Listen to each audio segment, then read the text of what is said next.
Pengertian variasi pembelajaran. Variasi dapat diartikan sebagai kegiatan yang bermacam-macam sebagai akibat perubahan dari keadaan sebelumnya. Menurut Deptignas 2003, perubahan mempunyai beberapa makna, yaitu tindakan atau hasil perubahan dari keadaan semula, selingan, bentuk, atau rupa yang lain, dan perubahan turun-menurun yang disebabkan oleh perubahan lingkungan. Menurut Kamus Besar Bahasa Indonesia atau KBBI edisi 5, pembelajaran adalah proses, cara, perbuatan menjadikan belajar, upaya membantu memudahkan kegiatan belajar peserta didik, penularan atau pemindahan pengetahuan. Pengetahuan yang dikuasai guru ditransfer ke peserta didik atau kemampuan secara efisien. Variasi pembelajaran adalah bermacam atau beragamnya bentuk atau rupa kegiatan yang dilakukan oleh pendidik dalam menyajikan materi pembelajaran kepada peserta didik.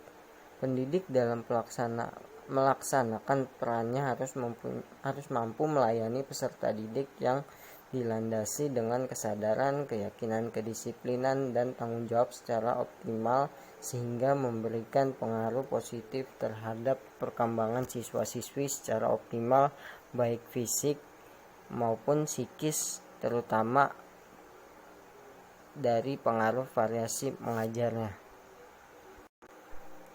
Tujuan variasi pembelajaran: penggunaan media dan bahan pengajaran, metode, pendekatan, gaya, dan sebagai dalam kegiatan belajar mengajar yang variatif. Sebagaimana tersebut di atas perlu dilakukan karena memiliki tujuan yang amat menguntungkan bagi semua pihak yang terlibat dalam kegiatan belajar mengajar. Berbagai tujuan yang menguntungkan tersebut dapat dikemukakan sebagai berikut. 1. Meningkatkan motivasi belajar mengajar. Kegiatan belajar mengajar yang baik adalah kegiatan mengajar yang dapat menarik minat para siswa, menggairahkan dan menyenangkan. Kegiatan belajar mengajar yang demikian akan terjadi apabila para siswa dan juga guru memiliki motivasi untuk belajar dan mengajar. Motivasi yang demikian itu akan terjadi melalui penggunaan berbagai komponen belajar mengajar yang variatif dan berkembang. 2. Meningkatkan perhatian para siswa kepada guru. Dalam proses belajar mengajar, perhatian peserta didik terhadap materi pelajaran yang diberikan sangat dituntut. Sedikit pun tidak diharapkan adanya peserta didik yang tidak atau kurang memperhatikan penjelasan pendidik, karena hal itu akan menyebabkan peserta didik tidak mengerti akan bahan yang diberikan pendidik. Yang ketiga, meningkatkan keberhasilan kegiatan belajar mengajar. Keberhasilan kegiatan belajar mengajar dapat diketahui adanya indikator perubahan wawasan, pola pikir, penghayatan, sikap, cara pandang, dan sebagainya pada diri para siswa yang selanjutnya dapat mereka pergunakan untuk meraih keberhasilan dalam meniti karir, kehidupan, dan sebagainya. Keberhasilan kegiatan belajar mengajar yang merupakan inti dari kegiatan pendidikan tersebut akan dapat terwujud apabila ada motivasi atau keinginan yang kuat untuk mengikuti proses belajar mengajar yang diselenggarakan pada berbagai lembaga pendidikan. 4. Menghilangkan kejenuhan dalam belajar mengajar. Belajar dan mengajar adalah kegiatan yang berat, apalagi tidak didasarkan pada minat dan dorongan yang kuat. Belajar dan mengajar sering pula dihinggapi rasa jenuh yang dapat meruntuhkan prestasi belajar tersebut. Hal ini akan dapat diatasi antara lain dengan cara menghilangkan rasa jenuh yang dihinggapi dengan cara menumbuhkan suasana belajar mengajar yang menggairahkan, menyenangkan, menggembirakan, melalui pengembangan variasi dalam belajar mengajar. Para ahli umumnya berkata bahwa dalam proses belajar mengajar bahwa masalah kegiatan siswa adalah yang menjadi fokus perhatian. Berbagai kegiatan yang dilakukan oleh guru sesungguhnya ditunjukkan dalam rangka mewujudkan lingkungan dan suasana belajar mengajar yang menyenangkan hati semua siswa dan dapat menggairahkan belajar siswa. Semua guru kiranya sepakat terhadap suasana belajar mengajar yang menyenangkan dan menggairahkan siswanya dan tidak menyukai keadaan sebaliknya. Yang C. Prinsip-prinsip variasi pembelajaran. Dalam rangka mengembangkan variasi pembelajaran yang dapat menimbulkan suasana belajar mengajar yang menyenangkan, menggembirakan, dan menyenangkan para siswa, berbagai prinsip tersebut antara lain: pertama, dalam mengembangkan keterampilan variasi, sebaiknya semua jenis variasi digunakan. Selain harus ada variasi penggunaan komponen untuk tiap variasi. Semua itu untuk mencapai tujuan belajar.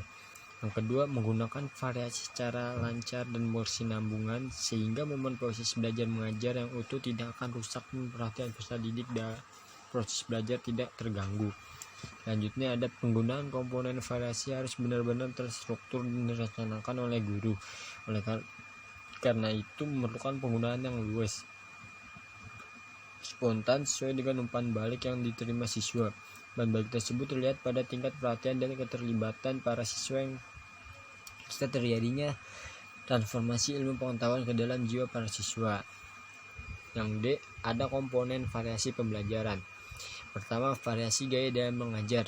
Variasi gaya dalam mengajar ini pada dasarnya meliputi variasi suara, gerakan, anggota badan, dan perpindahan posisi guru dalam kelas. Bagi siswa, variasi gaya dalam mengajar tersebut dilihat sebagai sesuatu yang energik, antusias, bersemangat, dan semuanya memiliki relevansi dengan hasil belajar.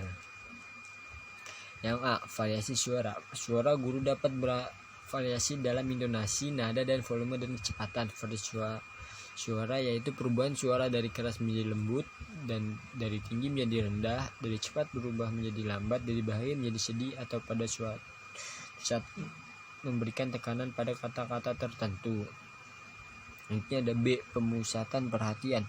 Pemusatan perhatian dapat dikerjakan secara verbal, isyarat, atau dengan menggunakan model. Dalam hal ini, guru memfokuskan perhatian anak didik pada suatu aspek yang penting dengan menggunakan penekanan seperti perhatikan baik-baik atau dengarkan baik-baik, sehingga perhatian siswa lebih dominan ke guru untuk mendengarkan materi yang disampaikan dalam proses belajar mengajar. Selanjutnya ada kesenyapan. Pada saat guru menerangkan, sering diperlukan kegiatan berhenti sejenak secara tiba-tiba. Kesenyapan macam ini bertujuan meminta perhatian siswa. Kesenyapan dalam hal ini sangat efektif untuk menarik perhatian siswa, karena dengan cara seperti ini akan membuat siswa membalikkan perhatiannya dalam proses pembelajaran, sehingga guru bisa memberikan pemahaman kembali apabila mendapati muridnya yang sedang ribut atau tidak perhatikan. Selanjutnya ada kontak pandang. Untuk meningkatkan hubungan dengan siswa dan menghindarkan hal yang sifatnya personal, maka kontak pandang perlu disediakan secara selama proses mengajar. Hal ini bertujuan sebagai penguatan bagi siswa yang minder atau pemalu. Dengan demikian, tersebut ikut berperan aktif dalam pembelajaran. Ini gerakan anggota badan. Variasi dalam mimik gerakan kepala atau badan merupakan bagian yang penting dalam komunikasi. Gerakan anggota badan sungguhnya dapat dilakukan sebagai bahasa isyarat yang lebih dikenal dengan nama body language. Namun demikian, gerakan anggota badan tersebut harus tujuan relevan dan tidak berlebihan. Ini demikian untuk menghindari terjadinya overacting yang selanjutnya bertampak pada timbullah kesan dibuat-buat yang menimbulkan hal yang tidak wajar. Selanjutnya yang terakhir, pindah posisi perpindahan.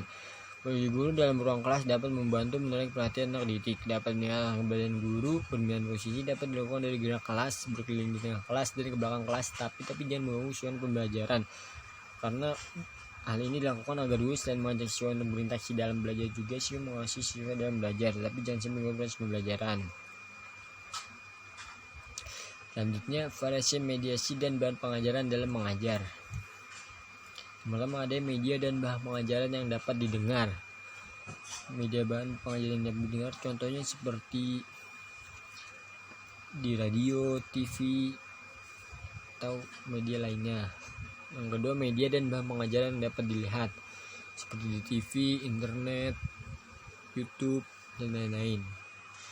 Terus ada media dan bahan pengajaran yang dapat disentuh, diraba, atau memanipulasikan media taktil. Adapun manfaat media ini adalah untuk memahamkan siswa terhadap materi yang disampaikan, tetapi media tersebut juga disesuaikan dengan materi pembelajaran tersebut. Terus ada variasi interaksi dan kegiatan siswa dalam mengajar. Pola interaksi guru dengan murid dalam kegiatan belajar mengajar sangat beraneka ragam coraknya, mulai dari kegiatan yang didominasi oleh guru sampai kegiatan sendiri yang dilakukan anak. Hal ini bergantung pada keterampilan guru dalam mengelola kegiatan belajar mengajar. Penggunaan pola interaksi ini dimaksudkan agar tidak menimbulkan kebosanan, kejenuhan, serta untuk menyembuhkan suasana kelas dan keberhasilan murid dalam mencapai tujuan.